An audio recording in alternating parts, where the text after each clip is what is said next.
બનાસકાંઠામાં દુષ્કર્મની આરોપીની આજીવન કેદની સજા ફટકારવામાં આવી છે। પાલનપુર સ્પેશિયલ પોક્સો કોર્ટે આરોપીની આજીવન કેદની સજા ફટકારી છે।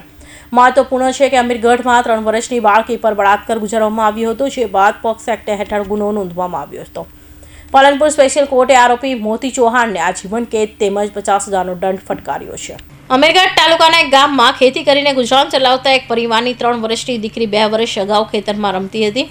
તે જોઈ ખેમરાજી ગામના મોતી ચૌહાણ નામના શખ્સે વિકૃત માનસિકતા બાળકી પર દુષ્કર્મ આચરતા બૂમાબૂમ કરતા તેની માતા દોડી આવી હતી।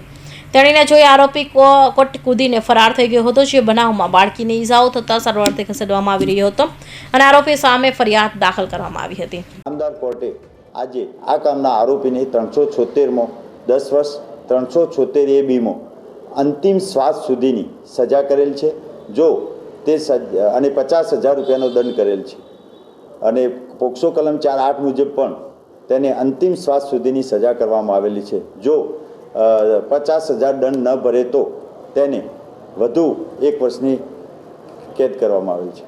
જે કેસ પાલનપુર સ્પેશિયલ પોક્સ કોર્ટમાં ચાલી જતા સરકારી વકીલની રજૂઆત આધાર પુરાવાને ધ્યાનમાં લઈ પોક્સ કોર્ટમાં ન્યાયાધીશ દુષ્કર્મની આરોપી મોતી કે શાહ ચૌહાણને આજીવન કેદની સજા આપી અને 50,000નો દંડ ફટકાર્યો, જેમાં આરોપી દંડની રકમ ના ભરે તો વધુ 1 વર્ષની કેદની સજા કરાઈ છે। કૌશિક પટેલનો report, Hind TV news, Surat.